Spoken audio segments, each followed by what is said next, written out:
Input devices, computer को instructions या data देने के लिए इनपुट डिवाइसेस का यूज होता है. We give instructions or data to the computer to perform our tasks. Those input is given to the computer with the help of input devices, and that input can be in the form of numbers, text, sound or graphics. अब हम इसमें पढ़ेंगे different types of input devices. पहला है keyboard. Keyboard is the most important input device. Keyboard contains keys through which we can give input to the computer by pressing those keys. The keys that are present on keyboard are classified into different categories. First is alphanumeric keys. Alphanumeric keys मतलब alphabet, capital letters A to Z, small letters A to Z and numbers 0 to 9. Control keys. Example, control, alt, escape, etc. The next category is function keys. There are 12 function keys F1 to F12. Then the next category is special keys such as caps lock key. By using caps lock key, we can enter the alphabets in capital alphabets. By backspace key, we can erase the last written alphabets. Then spacebar key, we can with the spacebar key we can give space between the two words or two letters. Arrow keys, home, end, etc. And the last category is punctuation keys. Punctuation keys are for example comma, inverted commas, semicolon, dash, etc. Then the next input device is mouse. Mouse is the pointing device. Mouse हमें allow करता है कि हम data को computer के अंदर enter करा सकें by just clicking, by point clicking और drag and drop commands. Mouse जो है वो पॉइंटर का कंट्रोल और मूवमेंट कंट्रोल करने के लिए यूज में आता है ऑन द स्क्रीन. माउस का यूज करके हम आइकन्स सेलेक्ट कर सकते हैं, फाइल्स और फोल्डर्स सेलेक्ट कर सकते हैं and we can also draw pictures using mouse. So basically mouse जो है वो एक पॉइंटिंग डिवाइस है और माउस का यूज करके हम हमारे कंप्यूटर पर जस्ट क्लिक कर सकते हैं, क्लिक करके काम कर सकते हैं. हमें पूरे स्टेटमेंट्स और कमांड्स नहीं देने पड़ते हैं. हम ड्रैग ड्रॉप कर सकते हैं, हम फाइल्स फोल्डर्स प्लेस को चेंज कर सकते हैं, उनको मूव कर सकते हैं, उनको सेलेक्ट कर सकते हैं. इससे हमारा काम जो है वो इजी हो जाता है एंड फास्ट होता है. Next we have is scanner. Scanner क्या है? ये एक इनपुट डिवाइस है. स्कैनर में हम हमारे पास कोई भी पिक्चर्स, टेक्स्ट हार्ड कॉपी के फॉर्म में है तो हम उसको स्कैन करके उसको सॉफ्ट कॉपी के अंदर कन्वर्ट करके उसे कंप्यूटर को एज ए इनपुट प्रोवाइड करा सकते हैं. Different types of scanners available होते हैं. फॉर एग्जाम्पल हैंडहेल्ड स्कैनर पहला कैटेगरी है. Handheld scanner. हैंडहेल्ड स्कैनर एक टाइप ऑफ स्कैनर है जिसको आप हाथ में पकड़ सकते हो and rolled over a flat image. Hand में पकड़ के एक फ्लैट इमेज के ऊपर ये रोल होता है और जिस इमेज के ऊपर आपने रोल किया है या जिस डॉक्यूमेंट के ऊपर आपने रोल किया है वो डॉक्यूमेंट जो है वो इसके अंदर स्कैन हो जाता है. ठीक है, डिजिटल फॉर्म के अंदर. देन आता है flat bed scanner. Flat bed scanner एक टाइप ऑफ स्कैनर है जो कि फ्लैट ग्लास सरफेस का यूज करता है डॉक्यूमेंट्स को स्कैन करने के लिए. एक फोटोस्टैट मशीन की तरह लगता है. Then last is sheet fed scanner. Sheet fed scanner एक टाइप ऑफ स्कैनर है जो कि मल्टीपल पेपर्स को एक ही टाइम एक ही साथ स्कैन करने के लिए अलाउ करता है.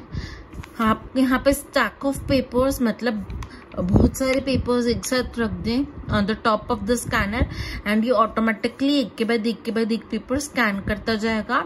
आपको जस्ट कुछ भी नहीं करना पड़ेगा।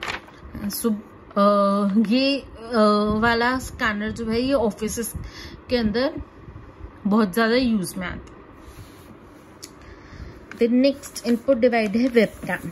वेबकैम क्या है? ये एक डिजिटल वीडियो कैमरा है जिसको हम कंप्यूटर से कनेक्ट कर सकते हैं। कंप्यूटर से कनेक्ट करने के बाद ये आपकी इमेज कंप्यूटर में इनपुट कर सकता है अगर जब आप इंटरनेट से कनेक्टेड हो। बेसिकली आपने देखा होगा हम webcam video calls, video conferencing इनके लिए यूज में लेते हैं। नेक्स्ट इनपुट डिवाइस आती है ग्राफिक टैबलेट। ग्राफिक टैबलेट क्या करती है? ये अलाउ करती है कि हम डायरेक्टली कंप्यूटर की स्क्रीन पर ड्रॉ कर सकें। इस डिवाइस के अंदर एक फ्लैट सरफेस होती है जिसके ऊपर आप ड्रॉ कर सकते हो और एक स्टाइलस होता है। स्टाइलस मतलब एक पेन होता है, उस पेन से आप इस ग्राफिक टैबलेट की स्क्रीन के ऊपर ड्रॉ कर सकते हो। पेन के जैसा दिखता है लेकिन इसको हम बोलते हैं stylus.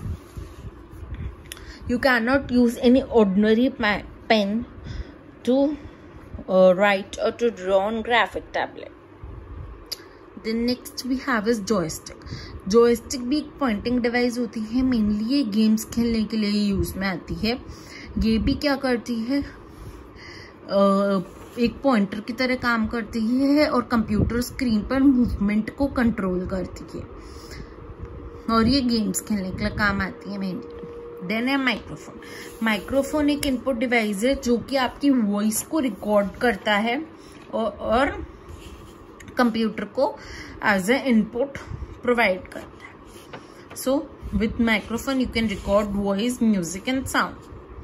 And the last input device is touch screen. Touch screen एक स्क्रीन सेंसिटिव है डिवाइस होती है।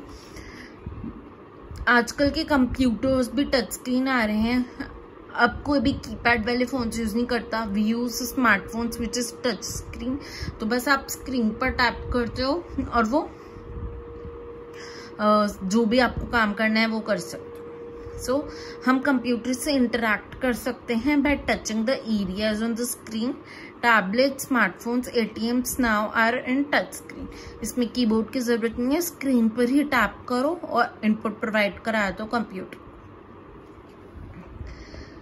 अब डेटा को इनपुट कराने के बाद कंप्यूटर उसको प्रोसेस करता है और हमें आउटपुट जनरेट करके देता है।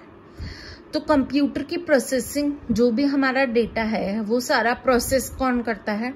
Brain of computer, that is CPU, जिसको बोलते हैं प्रोसेसिंग डिवाइस या फिर प्रोसेसर या फिर माइक्रो प्रोसेसर। ठीक है।